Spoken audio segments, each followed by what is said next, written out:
a method to safeguard where you kind of give the public a notion that if you do this, the government will take a step under for COVID. That kind of gives a chilling effect that no, I should not be doing. So this is what the chilling effect is, and it's not always good, as we know. It can deter free speech in today's world. There is no doubt about it. We in India are currently not ready for it because there are no regulatory standards per se that are present, and procedural safeguards are not in place at all. But at the same time, too much of free speech, too much of freedom is also deterring. So the emerging challenges that we find in today's world are algorithmic amplification, the AI generated content, the transnational jurisdiction, and the corporate governance of speech. Very easy to say on a phone.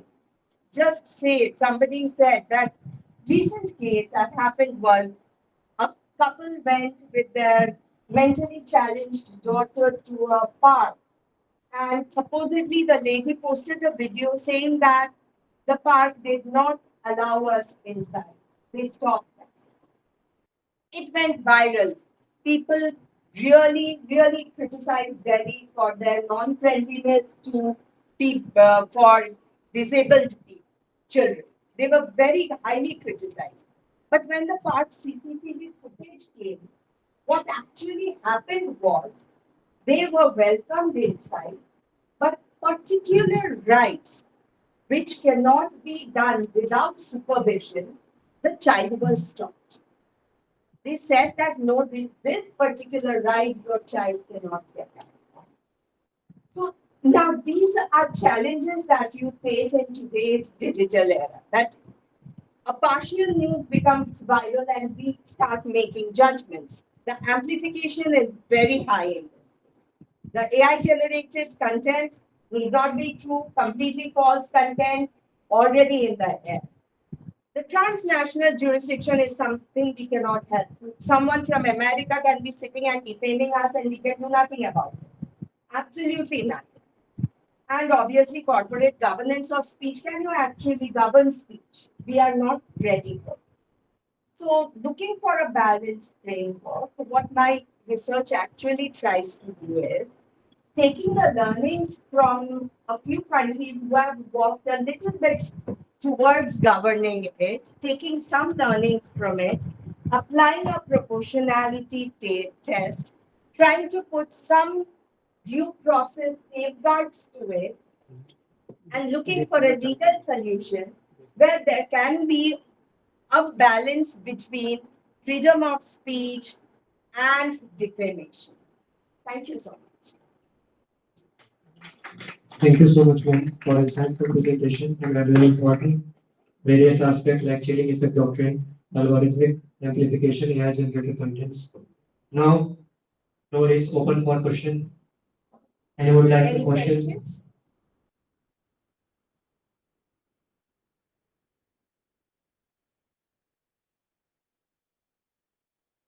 Anybody?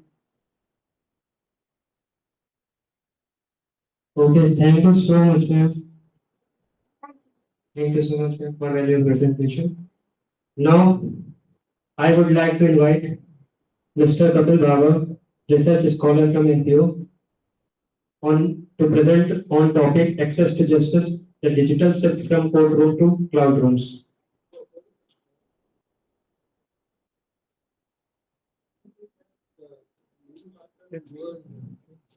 Mic mic mic हाथ में ही है।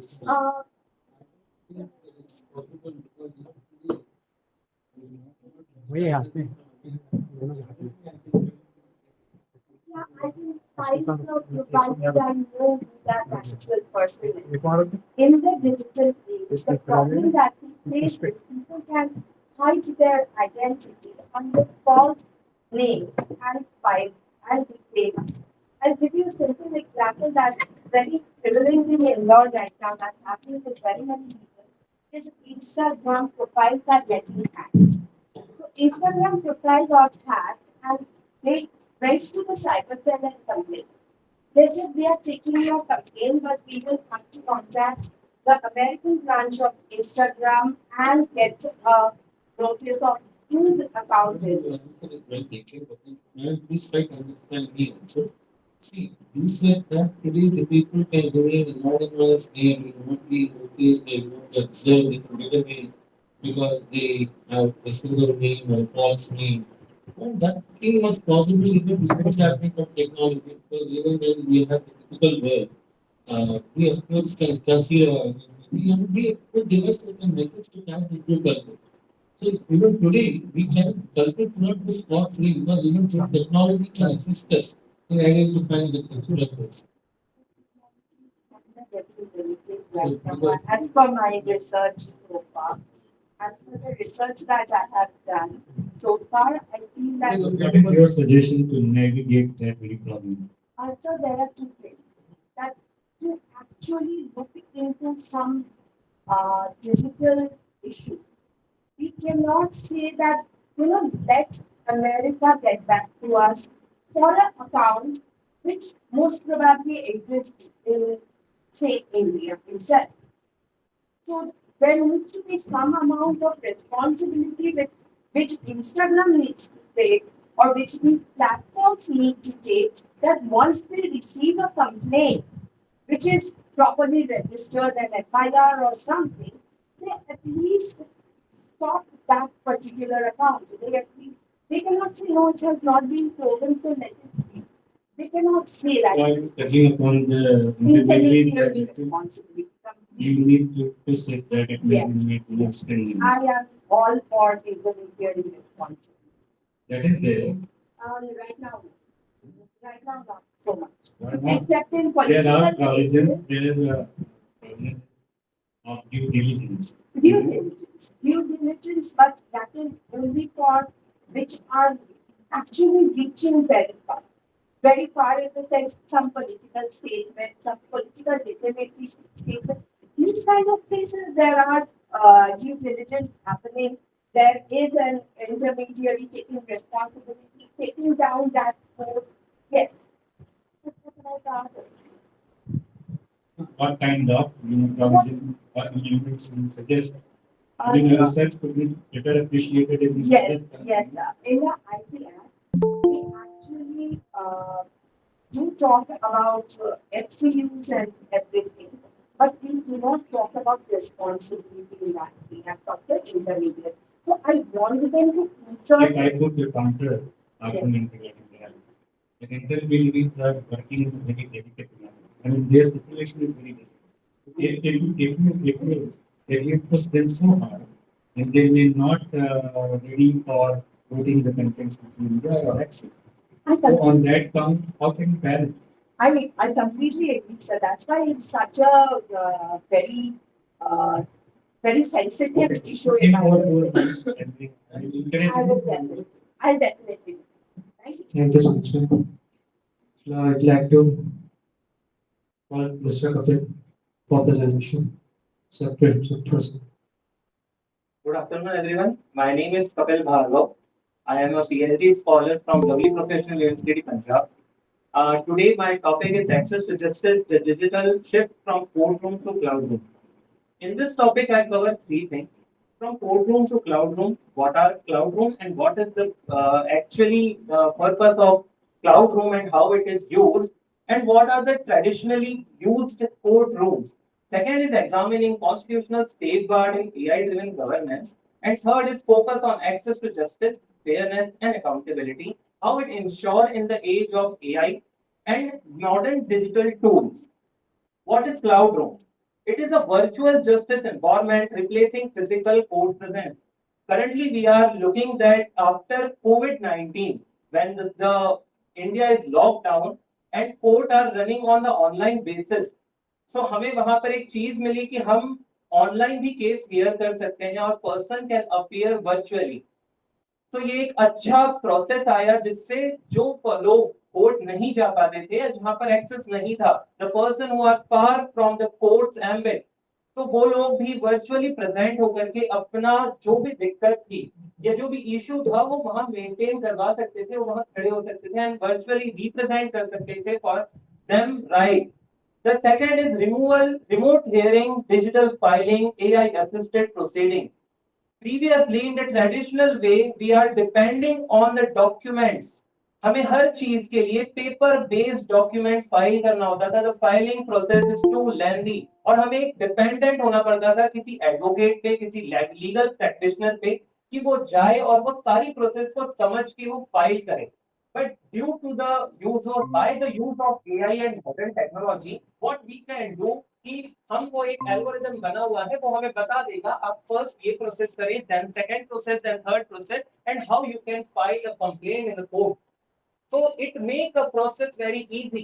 So anyone from the lower background can file a case without getting help from the legal person or the legal practitioner. The third thing is accelerated during COVID-19 pandemic. मैंने अभी कहा COVID-19 pandemic के दौरान हमने ये बहुत ज्यादा boom देखा कि वर्चुअल हियरिंग का टाइम बढ़ा, और वो आज तक हम प्रोसेस में उसको इनकॉर्पोरेट कर रहे हैं.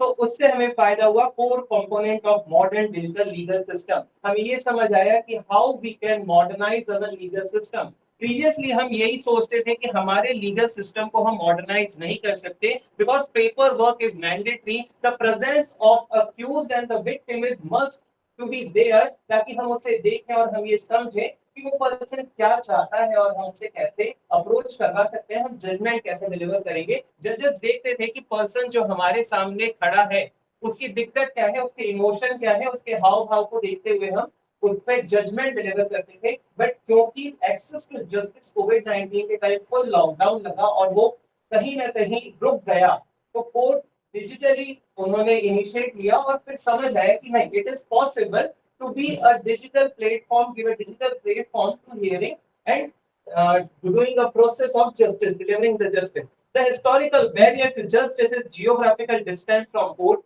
अगर हम आज भी देखें तो बहुत सारे ऐसे गांव हैं जहां से कोर्ट बहुत दूर है. They are far from the courts. तो लोगों को हाई कोर्ट अगर उनकी हियरिंग लगी है तो उन्हें मुल्ताई, मतलब मैं generally I belongs from the Multai district, तो वहां से उन्हें हाई कोर्ट जाना होता था जिसका हाई कोर्ट लगता है जबलपुर. तो एक अगर हियरिंग जबलपुर की लगी है पर्टिकुलर डेट पे, but majority of people are किसान एंड ऑल द पर्सन, तो फार्मर्स हैं, तो उन्हें वहां जाना होता था एक दिन के लिए. द ओवरनाइट जर्नी उन्हें करनी है और अगर वो डेट आगे बढ़ा दी गई तो उनका वो एक दिन जाना और आना उनके लिए थोड़ा प्रॉब्लमेटिक हो जाता था. द सेकंड थिंग इज, यदि कोई भी हमारा जो अभी जैसे सीजन चलते हैं, रबी सीजन एंड ऑल, तो अगर वो सीजन है, पीक टाइम है, तो वो नहीं जा पाते थे. But due to the electronic hearing या हम जो डिजिटल टूल यूज कर रहे हैं, इससे इजी है कि वो वहीं रह करके जो उनके लीगल प्रैक्टिशनर जिन्हें टेक्नोलॉजी की सोच है और समझ है, वो वहां से वर्चुअल हियरिंग करा दे ताकि उनका भी प्रॉब्लम रिजॉल्व हो सके इजी वे में. The second is economic cost of litigation. It decrease the economic cost of litigation, क्योंकि हम जैसे ही डिजिटल टूल यूज करेंगे तो हमारा ट्रैवल एक्सपेंस गिर जाएगा, द प्रोसेस ऑफ फाइलिंग हमारा कम हो जाएगा, कि जो हम फाइलिंग के लिए पैसा खर्च करते थे, डॉक्यूमेंटेशन के लिए पैसा खर्च करते थे, कहीं ना कहीं हमें कुछ रिश्वत देनी पड़ती थी कि इस काम को जल्दी आगे बढ़ा दिया जाए. तो क्योंकि वो डिजिटलाइज मैनर में सब कुछ राइट टू इंफॉर्मेशन के थ्रू डिजिटली सबके सामने प्रेजेंट होता है, तो वहां पर ये प्रोसेस हमें क्लियर दिखेगी, इससे हमारी इफेक्ट कॉस्ट इफेक्टिव हो जाएगा. Second is procedural complexity. Previously जो हमारा ट्रेडिशनली हम प्रोसीजर फॉलो करते थे वो बहुत कॉम्प्लेक्स था इन नेचर. एक अच्छा लीगल प्रैक्टिशनर जिसे बहुत साल का एक्सपीरियंस है या जिसे बहुत अच्छा गाइड किया गया है, सिर्फ उसे ही पता होता था कि किस तरह केस को फाइल करके उसे आगे बढ़ाया जाए और क्या क्या प्रोसीजरल हम उसमें अप्लाई कर सकते हैं. तो एक आम आदमी के लिए वो चीज समझनी बहुत मुश्किल होती थी. कोर्ट काफी सारे केसेस में सुप्रीम कोर्ट ने भी कहा है कि law should be made as easy कि एक नॉर्मल ह्यूमन बीइंग उसे समझ सके, सिर्फ लीगल प्रैक्टिशनर ही उसे पढ़ के ना समझे.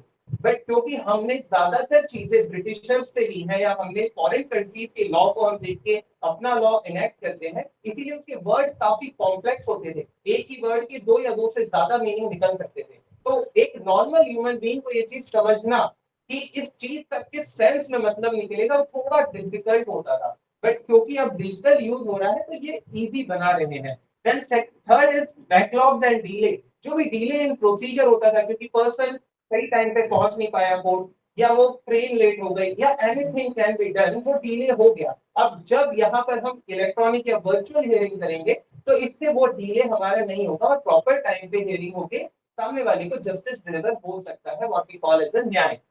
And last is information asymmetry between citizen and institution.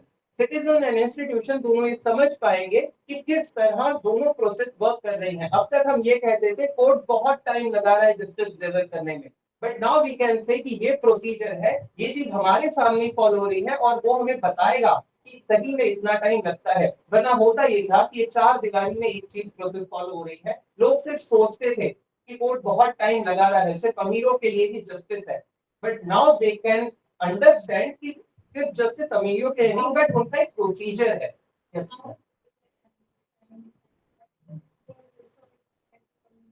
Ma'am in this research मैं बता रहा हूँ कि किस तरह हम डिजिटली प्लेटफॉर्म को अच्छे से इनेबल कर सके, क्योंकि अभी भी कहीं ना कहीं वो डिबेटेबल पोर्शन है।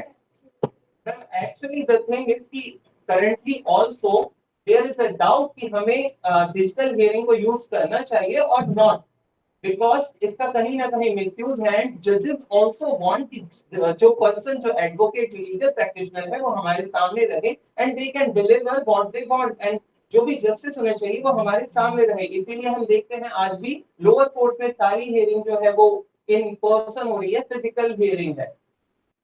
तो इन दिस यस सर, ज्यादा एडवांटेजेस है compare to yes sir. Class में मैं नहीं जाएंगे तो मेरा भी क्लास के लिए टीचर नहीं जाएगा, तो ओनली समझने से online class Yes,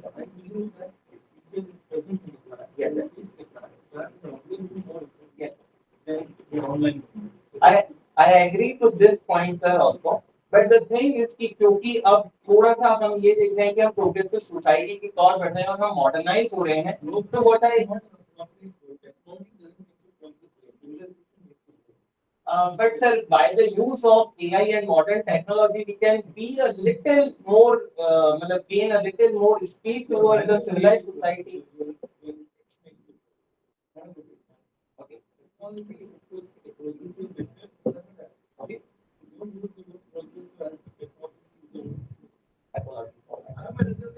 Yes.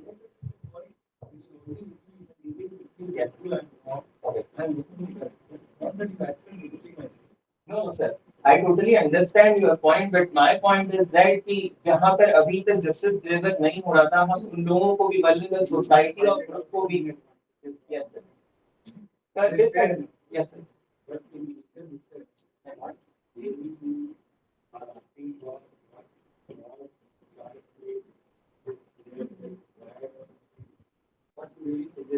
Sir, there is advantage, plus, but there is disadvantage also. The data privacy and all concern, and my suggestion or my research concern is that the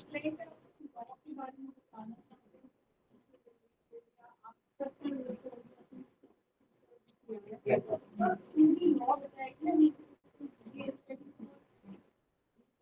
okay, ma'am. Ma'am, the first law यहाँ पर जो है, yes, sir. Yes. See, when what is wrong is that you should take the accused along to the court, and not because the accused is shown online. Okay. Just do not understand whether the accused has been tortured. Okay. These things the accused will observe better. Okay. When the accused is physically in the perspective of the court, or he is vulnerable. Technology cannot be a solution to every problem that the accused has been tortured. Okay. So what is your one thing is that you need not agree with me. Yes. What you can convince these are only questions. I understand, sir. Currently, I'm not able to answer because इस सैम्बिट में मैंने नहीं सोचा कि ये एक ambit हो सकता है, but surely, sir, my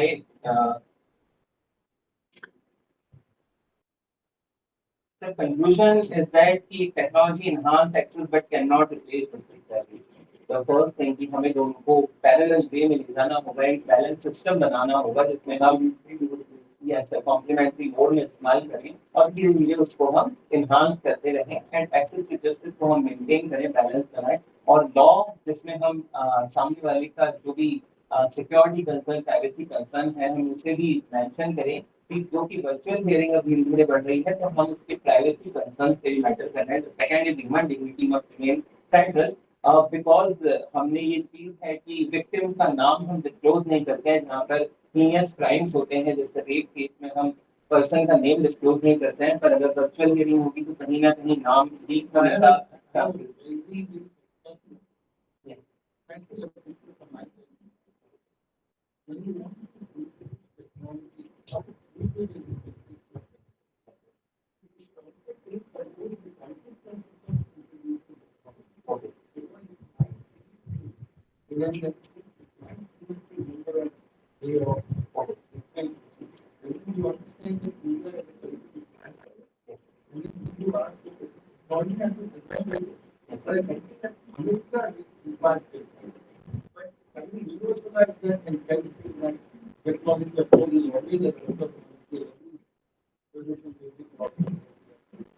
So technology cannot be a solution in the legal fraternity because yes, sir. In India, we are majority on हम जो decision देते हैं, the justice delivery system is majority based on the decision and the person who are suffering from something and we do the justice. हम कोई mechanical या robotic base पे हम नहीं चलते, हमारे सेट ऑफ प्रोग्रामोलॉजी नहीं है कि हमें इनको देखना है एंड नो सर, नहीं चलना चाहिए बिकॉज कहीं ना कहीं एक ह्यूमन टच है, हमें वो चीज समझनी होगी सामने वाला क्या सब कर रहा है, बिकॉज अगर एडवर्स बेस पे ही हम चलते रहेंगे तो वो हमें जो नया एम्बिट खोलना है वो नहीं मिल पाता।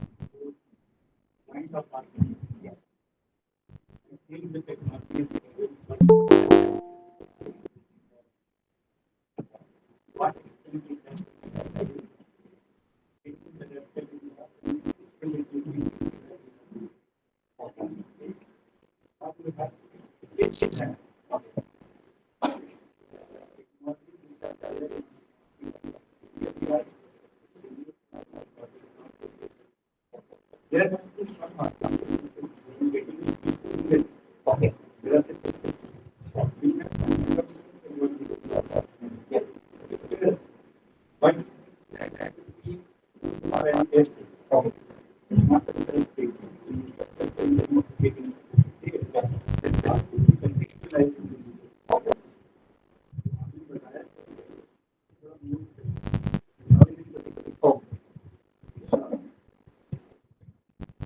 Okay, thank you so much. Anybody would like to ask questions? Thank you so much, sir, for your presentation. Now, I would like to invite Mr. Shivam Chauhan, Assistant Professor, Sales Executive, for presentation on the topic India's digital transition and transition from e-governance to smart governance.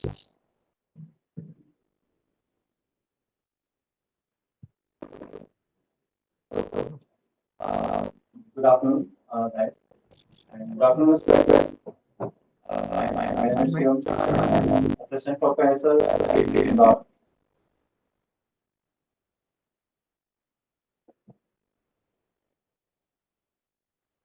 And my first topic is India digital transition and evolution from e-governance to smart governance.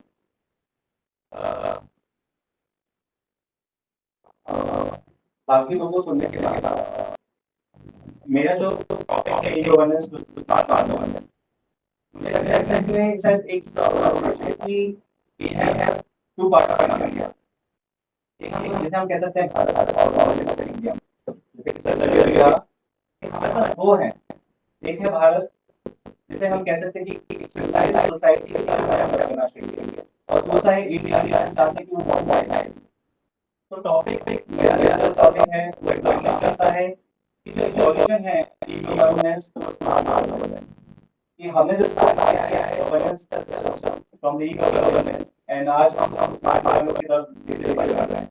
तो topic बात करेंगे धीरे हम मैं इसे किया बोलना चाहूँगा। सबसे पहला फ्रेमवर्क स्मार्ट गवर्नेंस, दूसरा जो टेक्नोलॉजी है, जो टेक्नोलॉजी आपके इवॉल्व हो गया और इसके हम कहते हैं कि इसकी एक्टिविटी है लागू किया है लोगों तक पहुंचा। मैंने बात की कि दो एरिया देखते हैं, हम भारत के बात करते हैं, तो कहीं ना कहीं टॉपिक तो कवर करना चाहता है कि हम स्मार्ट गवर्नेंस को समझ जाते हैं, यानी कि ये हमें लाइट की बात कभी भी हम बात करते हैं किसी की और नहीं आती, मतलब बेसिकली सोसाइटी के कभी टेक्नोलॉजी होते हैं, सिविलाइज सोसाइटी के लिए हमेशा बात होती है तो उन्हें एक इक्वल पॉइंट लग जाता है, बड़े बड़े तो गवर्नमेंट के सिस्टम ऑफ गवर्नमेंट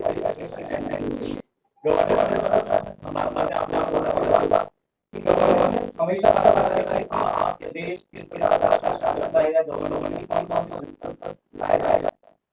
बेसिकली हम फंडामेंटल राइट्स हैं, हम बात आते हैं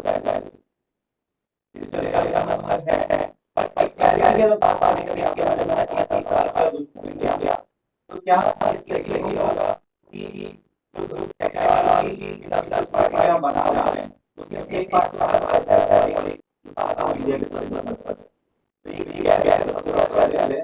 क्या हम दोनों क्या हमारे पास भी क्या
हम हैं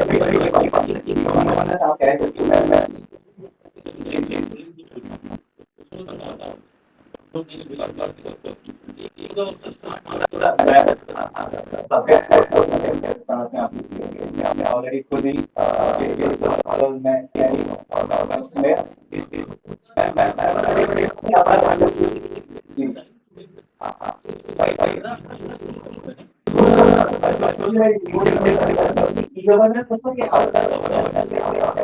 तो है उसे कितना यूज करना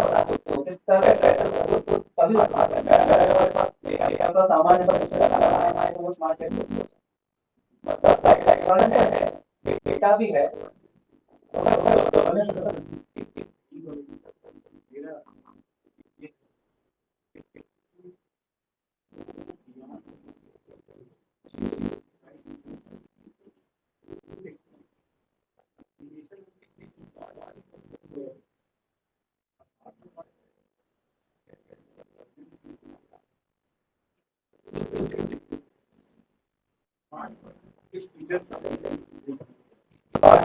इसके फीचर्स की उमंग ऐप है या अगर इजी ऑब्जेक्टिव ये हमारा गवर्नेंस की जाएगी है कि ट्रांसपेरेंसी लोगों तक पहुंच। दूसरा ये है कि करप्शन करप्शन है, जैसे कि हम बैंक डेबिट की बात कर रहे हैं, तो ये सारे गवर्नेंस है। बट ई गवर्नेंस के अंदर कैसे जैसे समझा कि कैसे और कर सकते हैं, मतलब और कैसे बेहतर बना सकते हैं, और गवर्नेंस के वजह से तो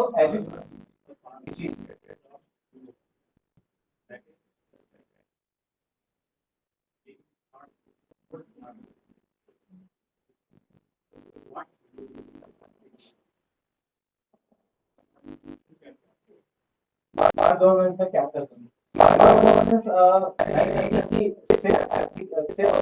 चीजें अवेलेबल नहीं, उसकी एप्लीकेबिलिटी, देन उसका नॉलेज, और देन बात करें कि जो रिजल्ट क्या है स्मार्ट गवर्नेंस। तो हमें तभी क्या पाएंगे गवर्नेंस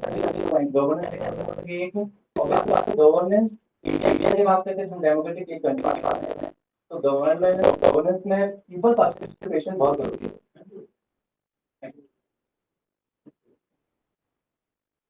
तो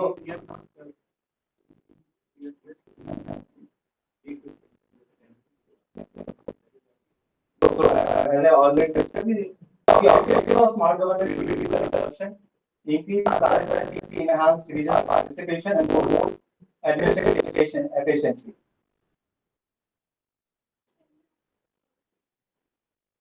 अच्छा तो मैं बात कहूँ कि मैंने यही कहा कि जो डिजिटल एग्जामिनेशन है कि जो इवोल्यूशन है from the e governance smart governance, कि अभी भी क्योंकि इसकी बहुत सारी चैलेंजेस हमारे पास अभी भी हैं कि स्मार्ट गवर्नेंस में बस कंपनी के पास एप्लीकेशन होता है। दूसरी चैलेंजेस की बात कर रहा था मैं डिजिटल की बात, मैंने कहा था कि हम बात करें कि एग्जामिन करता है कि जो अभी भी साइबर सिक्योरिटी बहुत ज़्यादा अभी इसमें है, एआई टेक्नोलॉजी आ गई है जो स्मार्ट बना दी है। एआई जो है वो एक हम कह सकते हैं कि नेक्स्ट स्टेप है टू द स्मार्टनेस, उसे कहते हैं कि स्मार्टनेस, बट वो चैलेंज को भी रहा क्या होता है, क्या हम भी चैलेंज को ओवरकम करने के लिए तैयार हैं। दूसरी चीज डाटा प्राइवेसी सबसे बड़ा जो इशू मैं बात कर रहा हूँ, अभी मैं आपको भी कह सकता हूँ कि आप लोगों की आपकी बात सुन रहा हूँ तो आपको बहुत पता है जैसे कि अभी भी कहीं ना कहीं डिजिटल गैप है, कह सकते हैं कि जो डेटा प्राइवेसी अभी भी वो सबसे बड़ा इशू है उसमें। डिजिटल लिटरेसी जो मैंने कहा कि अभी गैप हम बात पहले भी कर चुके हैं कि क्या सभी लोग उसको यूज कर सकते हैं। स्मार्टनेस गवर्नेंस में तभी आप आएंगे जब पीपल पार्टिसिपेशन होगा। दूसरी चीज सेंट्रलाइज पावर, मैम हाँ इससे पहले भी डिस्कस कर चुके हैं, क्या हम अपना डेटा हमारे पास रखने में सक्षम है, क्या हमारे पास खुद का डेटा सेंटर है, इतना बड़ा डेटा सेंटर है कि किसी और के डेटा पर हम कह सकते हैं रिलायबल ना हो। Okay, thank you so much, sir.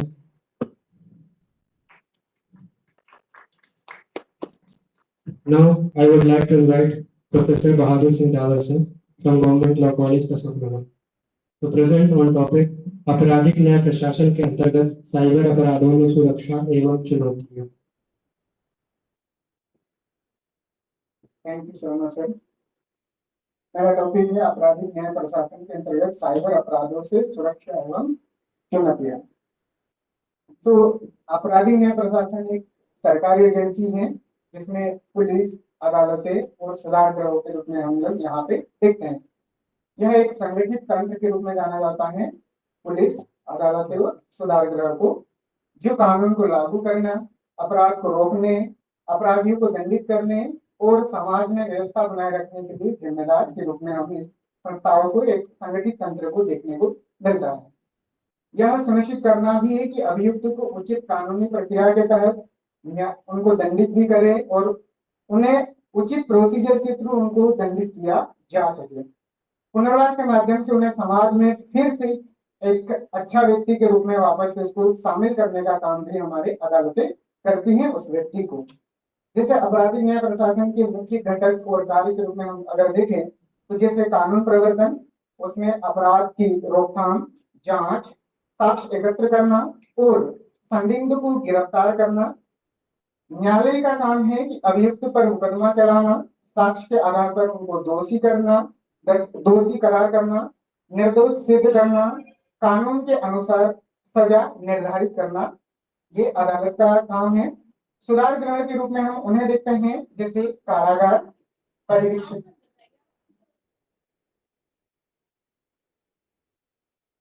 मैंने एब्स्ट्रैक्शन सारांश के रूप में प्रेजेंट किया है, रिसर्च स्कॉलर में जी। उसमें मैम सुधार क्या क्या, सुरक्षा क्या क्या हो सकते हैं हमारे आपराधिक न्याय प्रशासन में जी। ठीक है।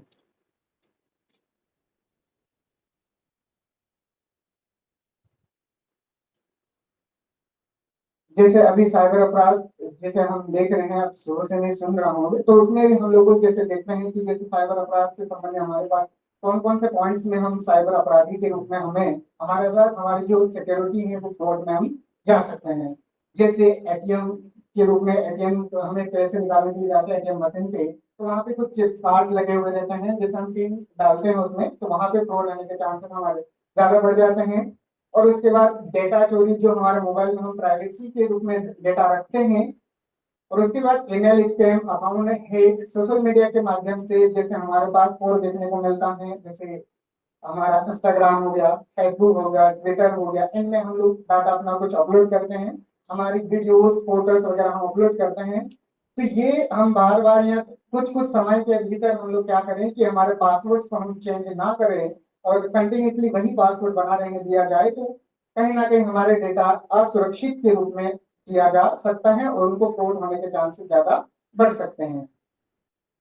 और उसके बाद जैसे हम आगे देखें, हमारे पास कुछ ऐसे दृष्टांत अपराध साइबर अपराध के रूप में देखने को मिलता है, जैसे खातों में शेयर मार्केट की रकम जमा कराने के नाम पर ट्रांजेक्शन हमसे करवा लिया जा सकता है, तो इससे साइबर अपराध होने के चांसेस ज्यादा बढ़ सकते हैं।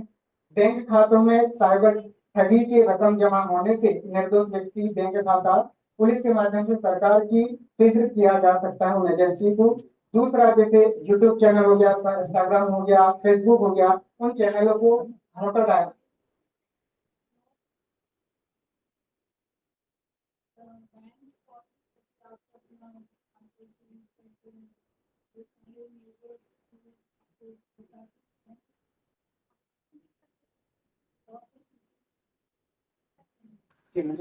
लॉ है, पर मैम वो पूरी तरीके से इम्प्लीमेंट नहीं हो पा रहा है। जैसे कि हम कुछ मार्केट्स में देखेंगे अवेयरनेस लॉ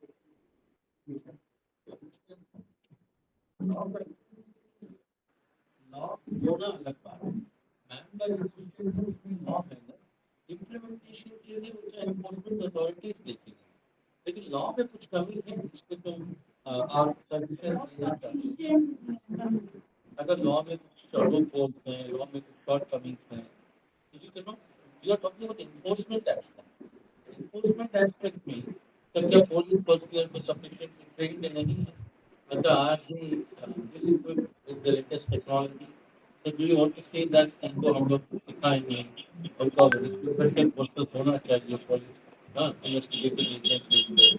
तो आप आते हैं ना, जब मैं जाता हूँ विक्टिम काउंटर में, पीछे से कोई मेरा नंबर बोलो, हाँ, they can know my number. ये सब चीजें how to ensure that these are preventive. Problem है टेक्नोलॉजी से हम लोग टेक्नोलॉजी इस्तेमाल भी करेंगे और मिसयूज भी प्रिवेंट भी करेंगे। मिसयूज करने के लिए कानून है क्या?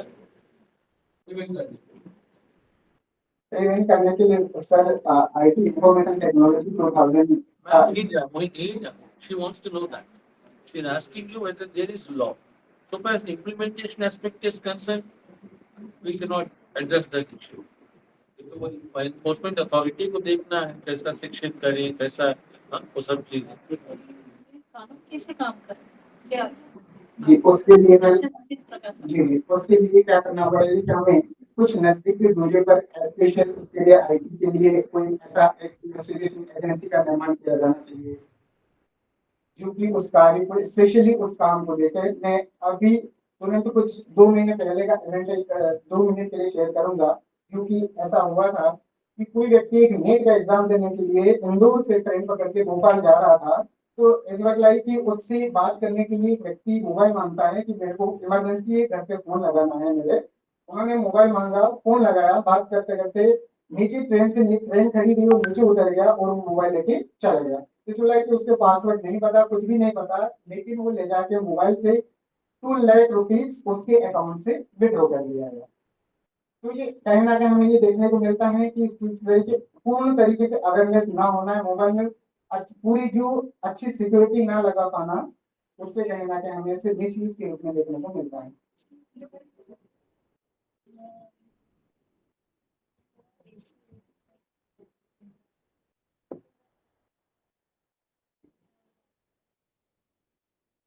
ठीक, अब thank you.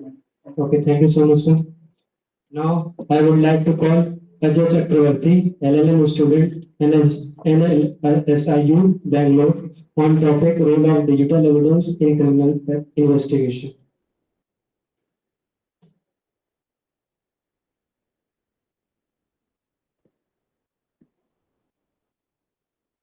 Hello.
Hello, hello.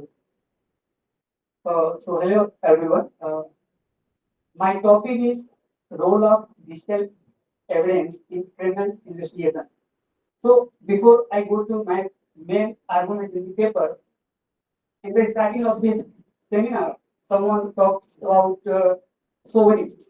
What is sovereignty? I think the first speaker. And in the moment, I would like to remember the former principal of this college, Professor Day. We had a lot of argument about the who's sovereign, talking about the Austrian and all. So one once upon a time we came to conclusion that no is sovereign.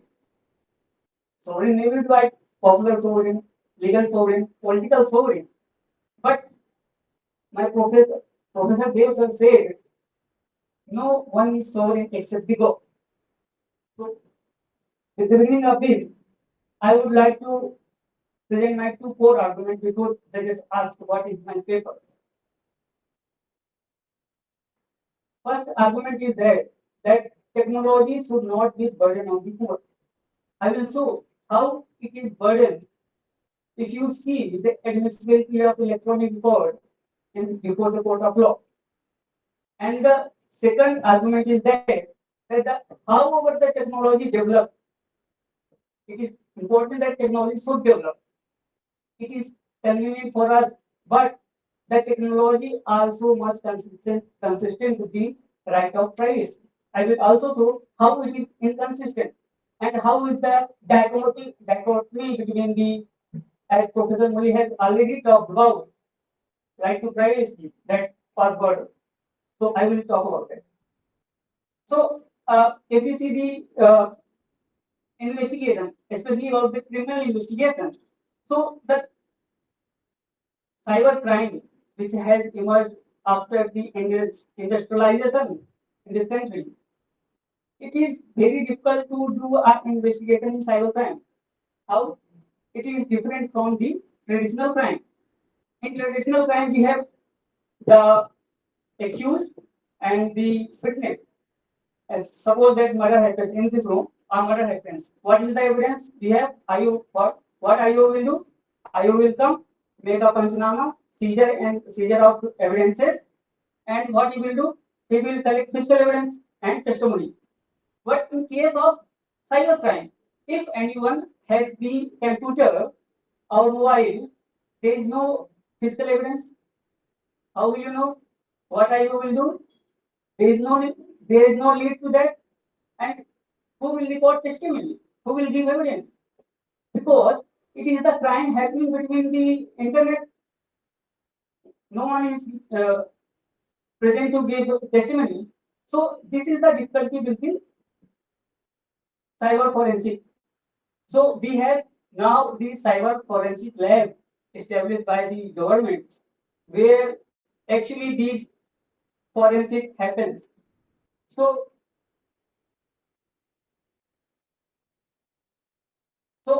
I'm not the person who is very well versed with the technology because I'm the art student. But for this research, what I have done that I will able to make you understand at least some important things about the how the cyber forensic criminal investigation happens.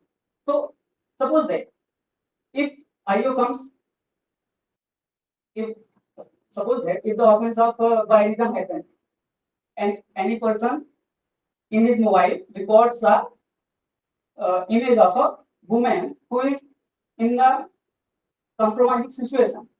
So I will what do? I will see the phone. But for the admissibility of electronic record, it is necessary things are necessary that it should have integrity, genuineness, and authenticity. So here has function comes. Has function was said if you have recorded any saved any phone and there is a photo in the phone, you should make the hash report. What is hash report? Hash report is a methodology in which if you put the particular picture in the website, so it will generate the hash value. And hash value cannot be different of the same data. If you use the same data, hash value cannot be different. So suppose that if I change a little bit, at least one bit in a image, it will have a different hash value. So how this is hash value play a role in criminal investigation, ensuring the integrity of the document. And remember that the new criminal law has added that if you are giving the certificate of section 63, which was earlier 65P, you have to give the hash report along with that electronic evidence. So this is how hash report. I will also show that how it is burdened. Yeah. No, not my model. It is developed by cyber forensic. I am 21 years old, not able to develop this. If any data you give, it will report. Yeah. Digital signature. Uh, I'm not well versed with this technology, but as far I know, yeah, it is used. I'm not pushing for it is used for ensuring the integrity. So second thing is mirror imaging. Now this is, you can see that MDS is the highest value. If I have plotted that photo, there is the yeah. Now mirror imaging. Mirror imaging is if you transfer one photo from the another mobile phone, if you send in SD, it will reduce that MB. It will come in KB. So what cyber forensic expert do that mirror imaging. Mirror imaging byte transfer. It will not have any reducement in the picture. So it is also important that. So this is the for learners who can check that if any editing has happened in the picture. So by this software you can know. Now I come to my second stage of the paper. Now new law has introduced that if you are protecting the electronic evidence with the charge sheet, you have to show the sequence of custody. Now sequence of custody why it is important again ensuring the integrity of the document. Electronic import. So suppose that IO sees the electronic report, it will go to forensic expert. Forensic expert with the report will send to IO. IO will send to the PP office and then PP office to the court. So it is a long process and you have to maintain the integrity of the document. If the integrity is not maintained, it will not have a admissible value. Now, what Professor Modi had talked already about that, I will talk little bit that ensuring the right to privacy. Suppose that if any accused has committed a crime of violation and he has a phone, the girl goes to the police station and alleges that he has committed a crime. The police officer will come and seize my phone and will say that open your lock. Then what is the role of law? The law is in a dichotomous condition now because the Karnataka High Court in Vivek Khanna, I think Vivek Khanna case said that Viren Khanna, and followed by the Kerala High Court. Both High Court said that if IU make application to the court will grant the permission because it will not the violative of the Article 20 Clause 3. Why not be violative of Article 20 Clause 3?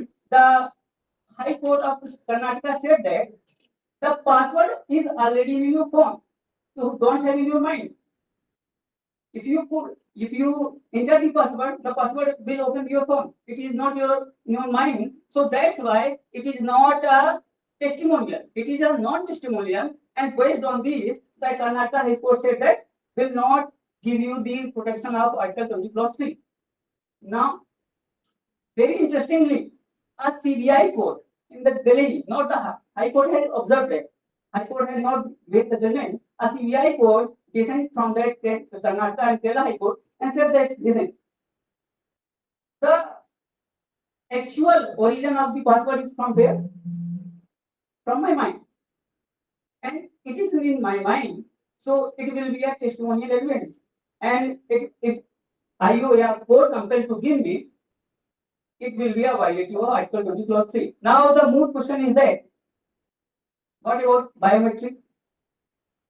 If you say biometric is not non-testimonial and we can compare, Taki Kalwal already said that it is a fingerprint and handwriting is a non-testimonial, and if you give, it will not violate your Article 20 Clause 3.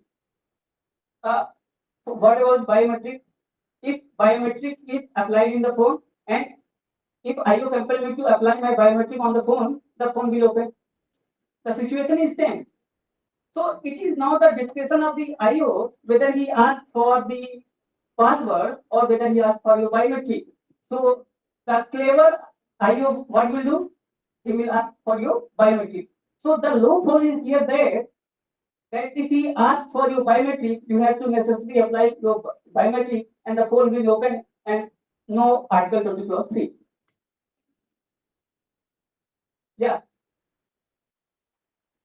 Secure biometric is what? Biometric and phone, take finger.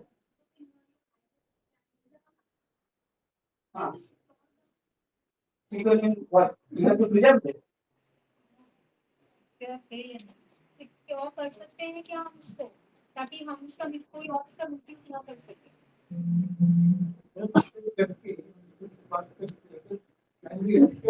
No. Anyone can be recorded. Anyone. No. Close by others. No. Other can be no. हम उसको नहीं कर सकते But हमारा medical safe नहीं कर सकते are you sure about practical has said that you have to give your fingerprint. Fingerprint means what? हम जब हम आधार कार्ड बनवाते हैं वहाँ पर हम अपना बायोमेट्रिक देते हैं Okay. हम अपना फॉर्म देते हैं और आइडेंटिटी स्कैन कराते हैं Okay. तो क्या हम एक बार करा सकते हैं Okay. या नहीं करा सकते? Yeah. Aadhaar protection. Is it? और जगह पर हम डिजिटल प्लेटफॉर्म पे जा रहे हैं तो क्या हम वहाँ पर अपने बायोमेट्रिक को सिक्योर करा सकते हैं? हाँ, इसके लिए कोई प्रोविजन का I will. question ये है, can the police ask you to give your biometrics during the result of investigation? Or can you keep bringing it within the Article 20 Clause 3? I will not give my biometrics because that is a testimony evidence. Well, the biometric will come with physical evidence or with testimony. Biometric in physical. It is already material. And biometric by what means is created by your finger. Means of your body. Conclusion, biometric token is completely physical. It is also like a password. Just no logic than password exists in the mental domain. So biometric is also something which is connected with the mind. Now, how can you say that police can compare it to the biometric? the police don't compare with the passport. How do you know?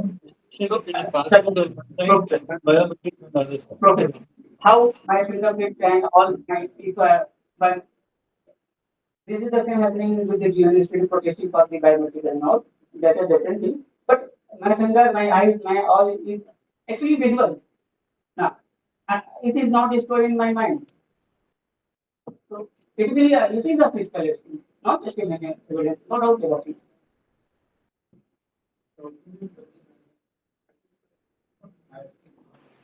Actually, I'm not sure, but I think it's the right of argument.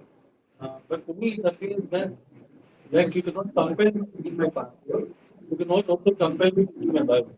So the same argument I'm saying now. Okay, for that. If I have my phone, I unlock my phone by my fingerprint. So rest of the arguments that biometric related go. But the thought police say that open your phone with your fingerprint. So if I open my phone with fingerprint, the incrementing document is there in my phone. And what I will, I am protected from not disclosing the password, but I am not protected from the applying my fingerprint on my phone. So the incrimination is there for accused. So this point I was Time is okay. I will take on this point. Now on my second argument that how technology has this burden on the poor. Now you will see that earlier there was no certificate, there was no formal certificate in the evidence set. But now if you see the part schedule 1, there is a 2 certificate. First certificate is first certificate is given by the proponent of the electronic evidence, who is giving the electronic evidence before the court. He has to ensure that it is produced from the proper custody and the electronic board was working in the regular course of business. And he has to testify in the certificate and he has to give before the court. Now the new criminal law what added another thing that report from the expert electronic examiner. And how I'm saying that it is has become burden. If you see the complaint case, basically in the complaint case, the party is in a person who is prosecuting another person, not the state. So if a woman from a rural area has somehow get the electronic record of for means bigamy and all everything, and it can be anything, it is somewhat a burden on him to get the second certificate of expert. How will she get that? So I leave it for the criminal. Some evidence that applies to civil law and all. I'm saying that the new criminal law had added another certificate, a same certificate from the expert of electronic examiner. So if I'm producing my phone before the court, I will ensure that all this has been in my proper custody and I will give to the court. And another certificate I have to get to the electronic examiner and he will examine my phone and he will get certificate to me, then I will produce before the court. This is the extra step for ensuring the integrity of the government. I am saying that, yeah, burden on the poor. How will you get that? My solution to that. You ask for evidence. Court has power to call for the expert of exam expert, and ultimately the court has to make decision because it is evidence now.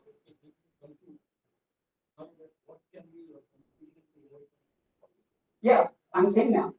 Court can ask for the court. It should be discretion of the court that whether the evidence needs a examiner expert, it should be fact to fact basis. Not it should not be made the rule that in every electronic court, because if you see the wording at each instance, if you are giving the electronic report, at each instance you have to produce dual certificate. So every time you are giving the electronic evidence before the court, every time you have to get the certificate from the examiner of electronic expert. Isn't it burden on who is coming, and what is the cost of electronic? He will not do enough free.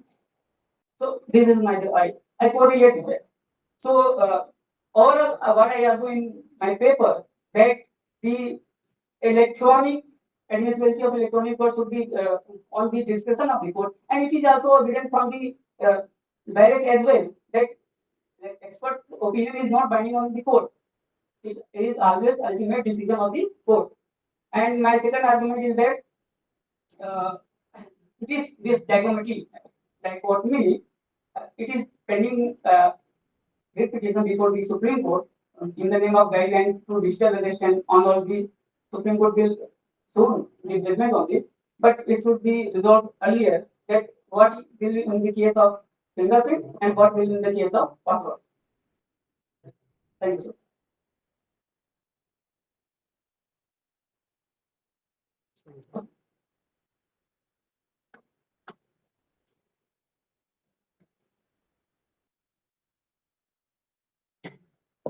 I humbly thank all the research contributors for sharing their perspectives with us on the matter at hand. Thank you so much for sharing your valuable time and wisdom with us today. Having expressed so, we are at the end of our technical session as well for today. Let us now take this opportunity to extend a memento of our gratitude to our esteemed guests for blessing us with their presence and insights today. I hereby invite our respected Principal Sir, Dr. Vipin Kumar Mishra, to extend a token of our appreciation to our honored guest, keynote speaker, Dr. R.K. Modi.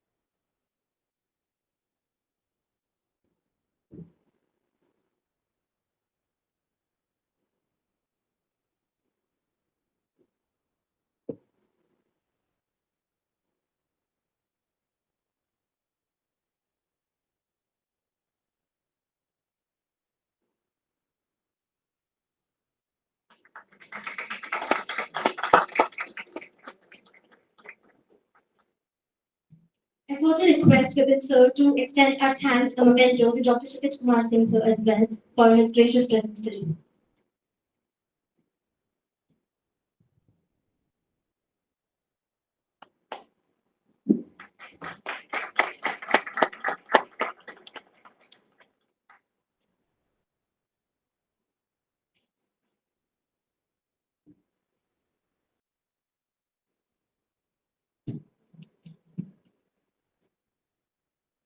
Truly, sir, we hope for many more enlightening sessions with you.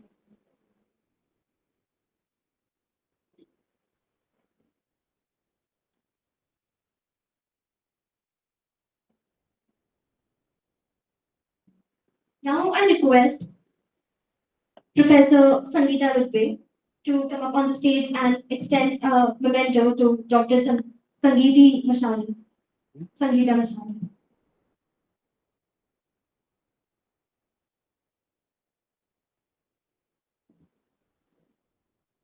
Thank you so much, ma'am, for your presence today.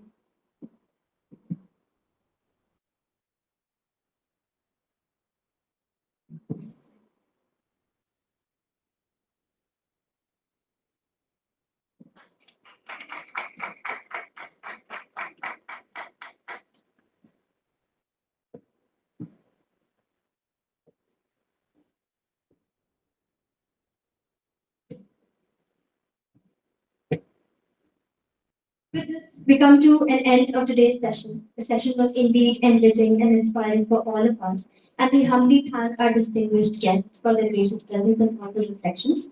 In lieu of our heartfelt gratitude, I hereby invite our respected organizing secretary, Professor Himanshu, to deliver a vote of thanks to our esteemed speakers. Thank you so much, Marika. Respected chief guest, Pingle sir, and our keynote speaker, respected Dr. R.K. Modi sir, Professor, BNT University, and Dr. Shishir Kumar Singh sir, Associate Professor in Delhi University, other faculty members and participants. I am privileged to express our sincere gratitude to each one of you for making today's seminar on law and society in the age of technological developments. We extend our heartfelt thanks to our chief guests, our keynote speakers, our main speakers, for going with your presence and sharing invaluable insights on navigating the complexities of technological advancements and regulatory frameworks. The expertise has undoubtedly sparked meaningful discussions and inspired new perspectives. Our appreciation goes to the organizing committee, speakers, participants for a contribution. Your active engagements and thoughtful questions have made this event truly enriching. As we conclude this seminar, let's continue to explore and debate how law and technology shape our society. We are confident that the knowledge shared today will have a lasting impact on our understanding of these critical issues. Thank you once again, and we will wish you all. Thank you. The quality of the papers presented really appreciable. And then I personally thought that the speakers, they of course had been given the time, and then every person who presented the paper, they were appreciation, and then they God bless you all, and then continue to do the good work. Thank you so much, dignitaries and everyone present here. हम सभी कल से वापस सभी से बोल रहे हैं अपने स्थान पर खड़े होकर राष्ट्रगान स्टार्ट करेंगे। अधिनायक जय भारत भाग्य विधाता पंजाब सिंध गुजरात मराठा द्राविड़ उत्कल बंग विंध्य हिमाचल यमुना गंगा उच्चल जलधि तरंगा तब शुभ नामे जागे तब शुभ आशीष मांगे गाहे कव जय गाथा जन गण मंगल दायक जय हे भारत भाग्य विधाता जय हे जय हे जय हे जय जय जय जय हे